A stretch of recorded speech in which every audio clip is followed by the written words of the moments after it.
Assalamualaikum warahmatullahi wabarakatuh. Bismillahirrahmanirrahim. Rabbi shrah li sadri wa yassir li amri wahlul 'uqdatam min lisani yafqahu qawli. Allahumma shalli wa sallim wa barik ala sayyidina Maulana Muhammadin wa ala alihi wa sahbihi asmin amma ba'du. Sederenge kula takdim teng para sing rawuh. Dongaaken Sayyid Muhammad Ikhlas, muridé mau cerita sangu mbek rabi. Istungano Sayyid Muhammad legowo di murid sing cerita rabi mbek sangu mbek nyindir Gus Raub.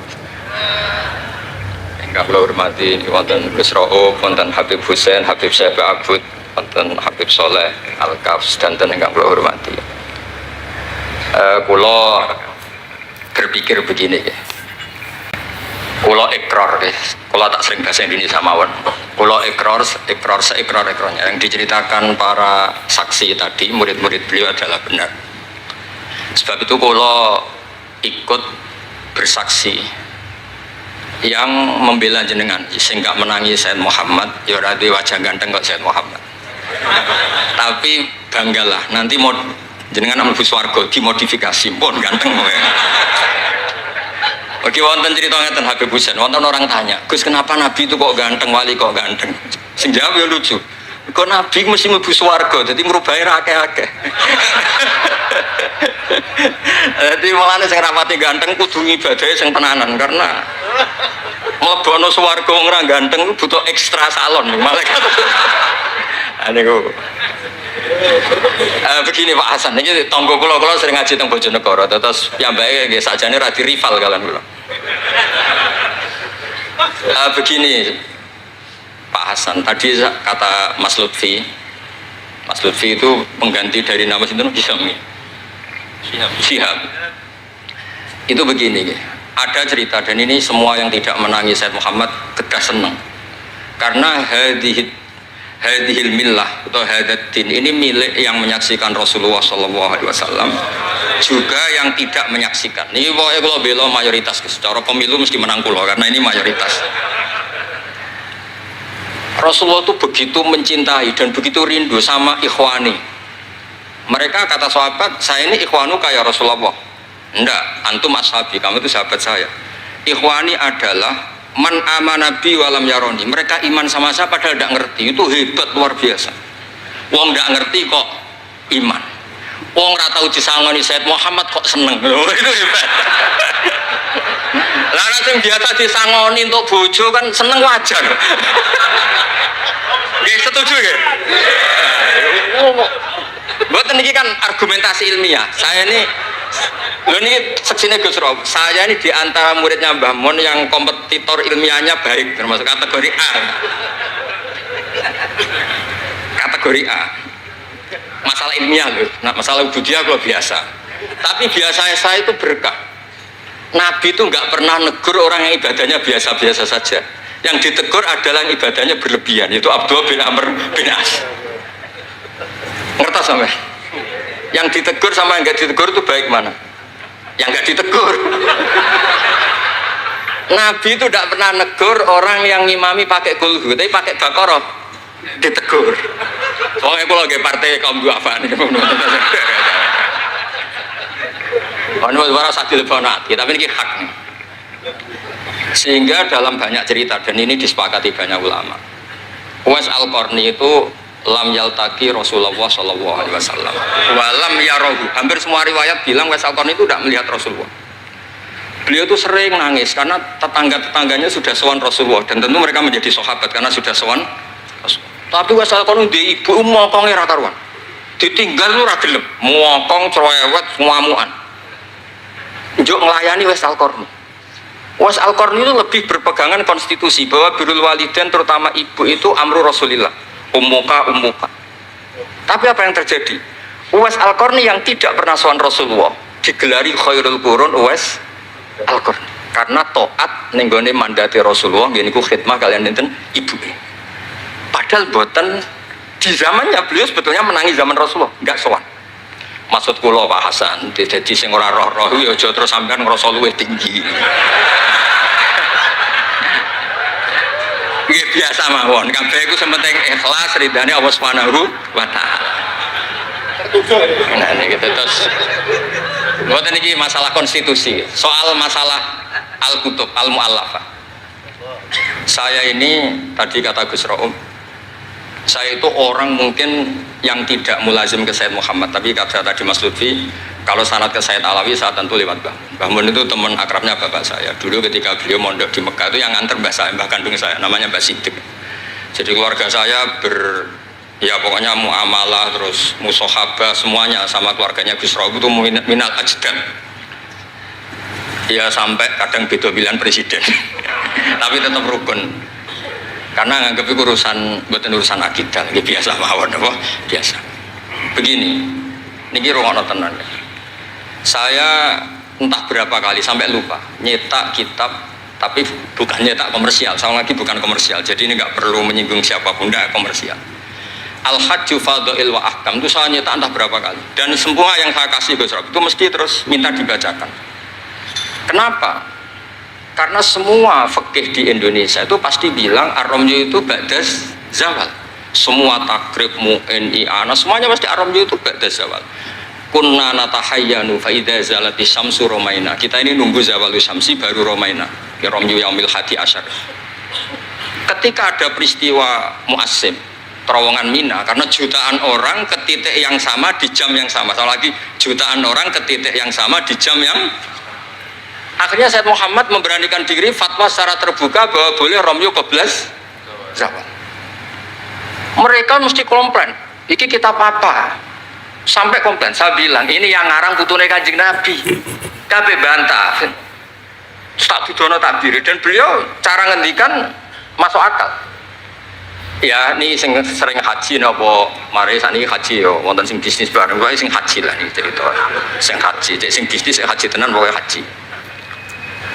Sebetulnya dalam romyu itu kan boleh nafar awal, berarti selesai tanggal 12, bisa nafar sani sampai tanggal 13. Terus kata Sayyid Muhammad, jika bisa iskotur romyu yauma salisa asar bil kulliyah, bisa menggugurkan romyu tanggal 13 bil kulliyah. Fali ayya juzat takdim min babi aula, apalagi ini sekedar takdimul waktu. Dan beliau bilang di kitab Al-Hajju Fadha'il wa Ahkam, dan tidak yusamma mukhalafatan.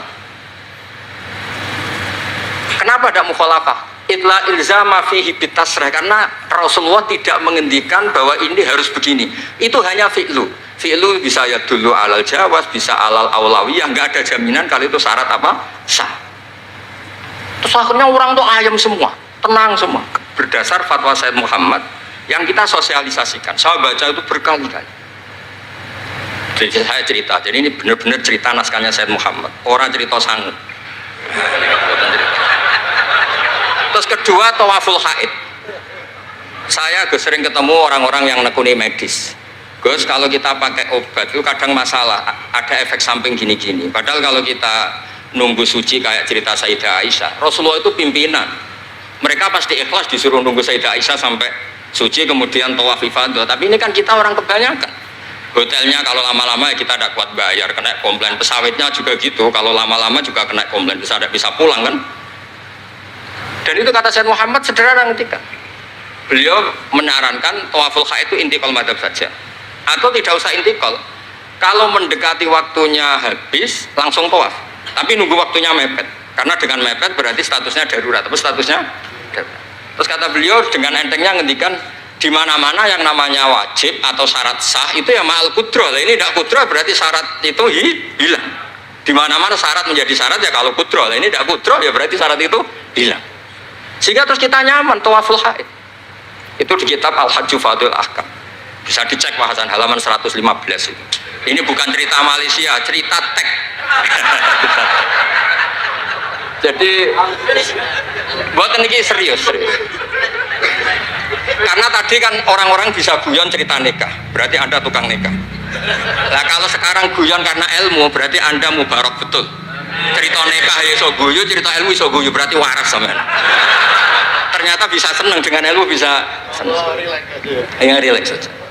Saya baca kitab beliau yang khataman, ini Gus Rauf saksinya. Saya baca Qawaid Asasiyah itu pasanan khatam tahun 39. Terus poso ini kemarin 45 ini saya juga khatam baca Qawaid Asasiyah.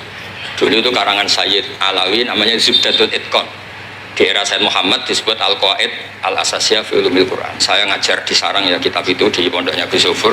Saya berkali-kali baca kitab itu di Kudus, di pondok saya kemarin khatam.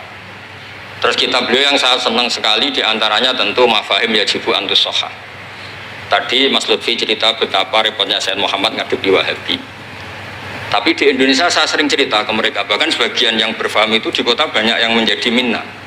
Saya cerita begini, la ilaha illallah itu kalimatun dakhala bihal kafiru al-islam. Fakaifa bihadil kalimah. Kok terus jadi tukhriju hadil kalimah al-muslimah minal islam ilal kufri. Orang tahlilan, orang nyekel patok, orang-orang NU yang khol itu nyekel patok yang la ilaha illallah, la ilaha illallah. Itu kalimat yang orang kafir puluhan tahun menjadi muslim. Masa dengan kalimat yang sama menjadi kafir? Itu logikanya tidak kena. Berarti kalimat ini punya dua status. Ya mukminah memukminkan, juga mukafirah mengkafirkan. Itu kan lucu gitu. Dan itu mereka terus menerima. Kayaknya bener Gus Pak. Masa kalimat yang 70 orang misalnya kafir dalam waktu 70 tahun itu karena melafatkan satu kalimat itu saja, la ilaha illallah Muhammadur Rasulullah, langsung menjadi apa? Menjadi muslim atau mukmin. Masa dengan kalimat yang sama hanya karena sambil megang patok terus menjadi apa? Kalimat itu kalimat syahadatul tauhid. Makanya saya mohon para muhibbinya Said Muhammad itu harus baca kitabnya. Saya ini bukan niat sombong. Saya baca kitab beliau yang saya takriri sampai khatam itu ya Al-Hajju Fadlul Ahkam. Saya sudah lapah berapa kali saya khatam. Terutama di bab Tuaful Haid sama Amram Yukoblah Zawad.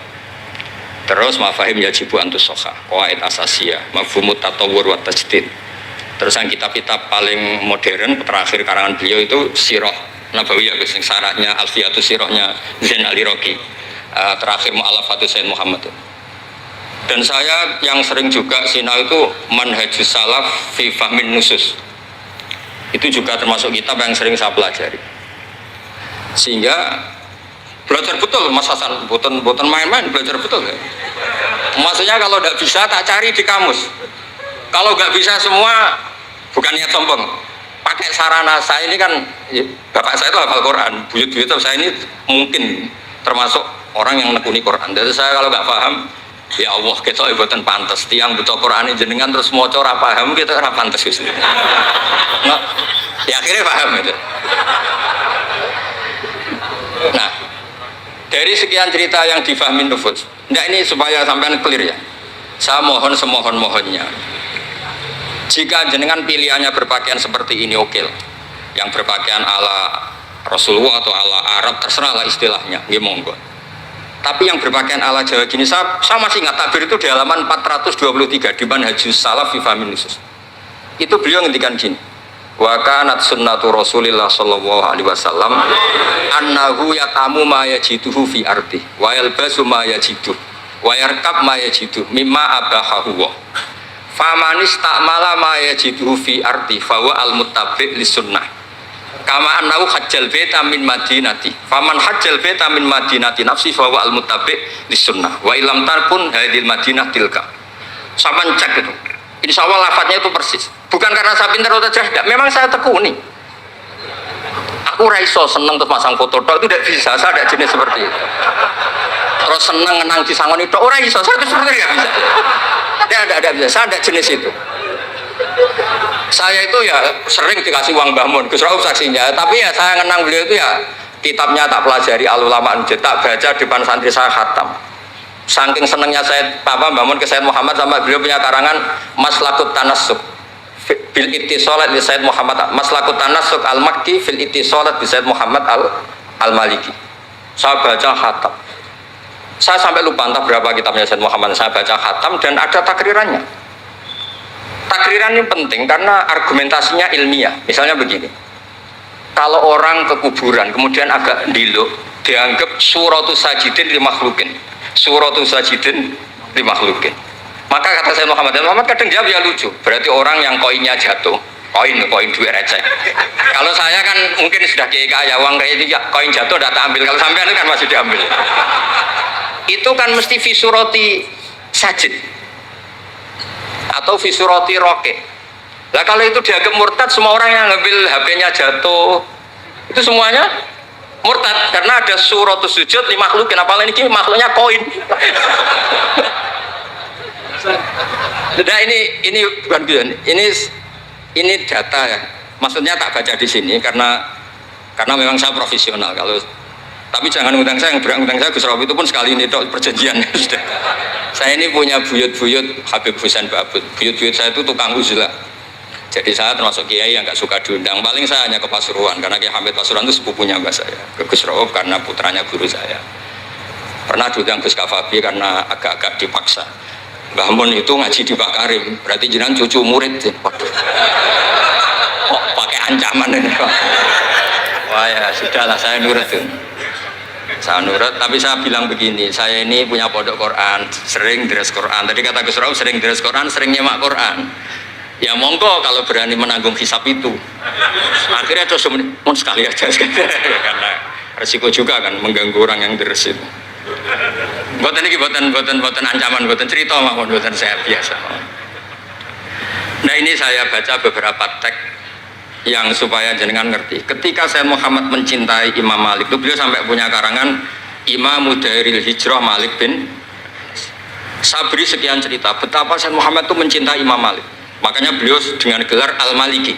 Beliau karuan Al-Hasani tapi beliau menyisipkan gelar apa? Al-Maliki. Kenapa? Saya cerita sekian mazayanya Imam Malik.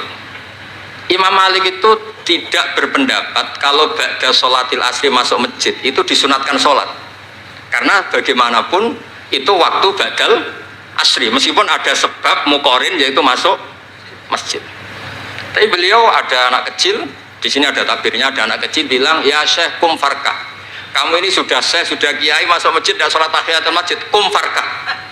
Beliau tidak debat, langsung sholat. Ketika ditanya innahu laisa bimadzhabik, itu enggak madzhab engkau ya Malik. Inni khasyitu an akuna minal ladzina idza qila lahum murka'u la yarka'u. Kayak apa? Maksudnya Mas Hasan, kalau senang Imam Malik, yang ngarang Imam Malik. Kalau senang Sayyid Muhammad, ya baca kitabnya. Selain cerita dinikahkan dan cerita dikasih uang. Buat ini ganjarannya kata kula gojlok. Mergi dadi jenengan seneng, nyeneng ngomong itu kan ganjaran. Nah sampean takok, lah ono korban nih, kalau tadi ya korban berkali-kali kan. Terus ada lagi cerita tentang Imam Malik itu pernah dimintai orang miskin. Saya minta uangnya. Imam Malik jawab, dohirnya itu tidak Islami. Saya tidak punya uang, kapan-kapan saja ke saya. Terus kata orang di dekat Imam Malik, lima adalah takulu kama yakulun nas rozaqallah. Kenapa engkau tidak seperti umumnya orang rozaqallah? Enggak jadi. Kata Imam Malik, asyaddu kalimatin ala sa'il. Kalimat terberat bagi sa'il adalah kalimat yang nyimpan roda sa'il. Walau dimna jumlatin, meskipun itu fidinim jumlatin. Terus fa'ana ujillu ismawahi ta'ala an azkurahu liman yakrohu sama'ahu walau dimna jumlatin. Saya ini ingin menyelamatkan nama Allah. Peminta itu paling nggak suka kalau ada kata-kata yang arahnya pokoknya nggak ngasih. Saya ulang lagi, peminta itu paling nggak suka kalau ada kata-kata yang arahnya itu tidak ngasih. Karena peminta ini sudah mangkel, saya menyelamatkan tidak nyebut Allah, nanti Allah jadi korban. Rozakok Allah, itu Allah kapan? Nyatanya sampai sekarang tidak ngasih rezeki, kan Allah bisa jadi korban kan? Maka beliau nggak mau nyebut Allah. Fa'ana ujillu ismawah, saya menghormati nama Allah, jangan sampai saya sebut di depan orang yang sedang nggak suka. Tadi karena ada jawaban yang yufidu raddah. Kenapa yufidu raddah? Yaitu pokoknya tidak ngasih. Kayak apa orang-orang? Saya ulang lagi, jadi ini saya termasuk, insya Allah termasuk kompetitor terbaik, termasuk. Bukan apa ya, karena menurut saya seneng orang itu. Saya baca Ikhya itu lupa. Khatam berapa kali itu saya takriri pakai naskah Gus Rauf punya. Saya naskah maknanya Mbah Zubair saya punya. Ngaji Bahmun. Kalau nggak bisa masih pakai kitab Ithaf. Kalau naskahnya beda, saya cari naskah yang lain. Karena saya senang Ikhya, Minhajul Abidin, pokoknya kitab-kitabnya Imam Ghazali. Saya senang kitabnya Bahmun, Mbah Zubair, semua. Bukan apa-apa. Takut saya senang ternyata saya yukhalifu madhab. Saya sebagai pembaca maksudnya ya. Korek itu kalau senang ternyata dia yukhalifu madhab karena ada baca. Contoh gampang begini, saya tuh sering ketemu orang-orang khusyuk yang tidak ngaji. Gus itu gimana orang-orang sholat pakai baju merah? Tak tunjukkan di Bukhari, babus sholat fi saubil ahmar. Ada yang protes lagi, gimana Gus itu kiai kok sholat kencing berdiri? Babul qauli qaiman inda subadati qaumin di Bukhari. Gus, kok ada hadisnya semua? Yang masalah otak kamu kata saya gitu. Lu sampai sholat, sampean kalau sholat kan mikir, ya mikir utang, mikir macam-macam. Itu Imam Bukhari punya bab. Babul ifkar, tafsirnya apa? Imam Bukhari pakai bab itu babul ifkar di sholat, bab mikir di sholat. Itu dalilnya lucu Bebusen. Kanjeng Nabi itu sholat terus salam ke susu. Ditanya kenapa ke susu? Saya ingat ada dinar di rumah yang belum saya bagi. Berarti ingatnya kan pas sholat. Sampai ya bedanya Nabi ilingnya barang apik sama nuran, tapi kan podo lah dalam bab. Jadi kalau suwon kitab-kitab Sayyid Muhammad yang jadi makhrajan hasanan lihadil ummah itu harus kita bela mati-matian. Misalnya begini, Ataqah Somadia, mungkin di Jawa Timur disebut Ataqah Kubro, yang baca kulhu beberapa kali, yang katanya bapaknya terus masuk surga itu kan kalau di kampung saya Gus, kalau ada baca gitu yang selain anaknya tak udah kamu udah usah serius ramlak di bapak, anaknya tenang-tenang. Pernah ada orang ngundang saya, Gus ngocok Ataqah Kubro Gus, anaknya mau nggak mangkon, monggo pinar, saya pulang. Kenapa Gus pulang? Karena anaknya ramoco wong liya bukan moco sembrono ya. Sing ana ning hadis awaladin sholihin yatullah, ra ono au kiyayin sholihin yatullah ya. Langsung Gus jenengan ngawur ya dalil. Aku ora ngawur pancen aku wong alim, mesti roh tenan. Sing ana ning hadis awaladin sholeh ora au kiyayin soleh. Jadi anak itu penting, malah mau enggak makan atau berokokan. Monggo. Semenjak itu kalau orang undang saya enggak berani kalau enggak khusyuk ngocok. Takut saya pulang. Lah misalnya yang undang enggak no nyangoni saya, sugih saya. Kan mboten ngefek no teror itu mboten ngefek. Jadi ini penting meskipun guyon, ilmu itu didudukkan. Sayyid Muhammad ngendikan hadis-hadis tentang jumlah kul huwallahu ahad semuanya itu dhaif. Saya pernah ngaji itu di Kudus cerita gini, alhamdulillah kok dhaif. Hadis tentang jumlah la ilaha illallah yang banyak alhamdulillah juga dhaif. Karena kalau itu syarat sahnya harus banyak, berarti begini, mangqala la ilaha illallah mi'ata marrah lagi dakhalal jannah. Berhubung enggak ada jumlah mi'ata marrah, satu pun sudah dakhalal jannah. Kul huwallahu ahad juga sama, di riwayat Bukhari jelas. Ada orang kalau imami baca kulhu ditanya, kenapa engkau baca kulhu? Li'annaha sifatur rahman, fa'ana uhibbu an aqra'a biha. Kata Nabi apa? Jibril datang, akhbir ya Muhammad, anna wa yuhibbu bihubbihi kul huwallahu ahad. Dan semua riwayat kadang hanya bilang hubbuka iyyaha adkhalakal jannah. Dan enggak ada riwayat hubbuka iyyaha wa qira'atuka alfa marra wa alfa marra lagi dakhalal. Kalau ada riwayat itu innalillahi wa inna ilaihi raji'un, kita punya masalah besar karena kita nggak kuat baca lama-lama itu udah kuat. Artinya gini, kita harus menjadikan kitabnya Sayyid Muhammad ketika menvonis hadis-hadis yang jumlahnya besar tadi. La ilaha illallah. Soal kamu lakukan tetap baik, kita sepakat itu baik. Tapi jangan jadi aturan hukum. Saya ulang lagi, baca banyak tentu tetap baik, tapi jangan menjadi aturan. Kalau jadi aturan hukum berarti gini. Dakhalal kafiru fil Islam in qara'a la ilaha illallah alfa marrah mi'ata marrah. Itu yang mengislamkan di masjid capek itu. Karena nunggu alfa marrah. Jadi saya mohon karena agama ini yuridu wa bikumul yusra, agama ini Allah inginnya itu mudah. Buistu bil hanifiyatis samha, semuanya itu mudah. Tapi jangan tahawun. Jadi kalau suwon tadi alhamdulillah sudah diduga saya 20 menit karena memang saya ini tidak bisa pidato. Saya kalau ngaji di rumah ini Gus Rob saksinya. Saya ngaji biasa 4 jam, 3 jam ya ngaji. Ngaji ada kitabnya saya baca Jalalain, pikirnya ada Sofi, ada Futuhat Ilahiyah, kadang ada Tobari, itu kuat. Kenapa saya kuat 3 jam kalau ngaji? Saya ini pecinta umatnya Rasulullah SAW. Umat itu tidak boleh hanya mendengar kata-kata seorang bahak, enggak boleh. Harus mendengar kaifa qala Tobari, wa kaifa qala Al-Baidawi, wa kaifa qala Syafi'i, wa kaifa qala Imam Syafi'i. Saking hormat saya. Cuma saya nyampaikan pancen rileks guyon karena itu wasiatnya Bapak. Hak kena ngaji guyon. Iku wong bingung kabeh sing ngaji-ngaji. Jadi, ya ngoten mawon. Assalamualaikum warahmatullahi wabarakatuh.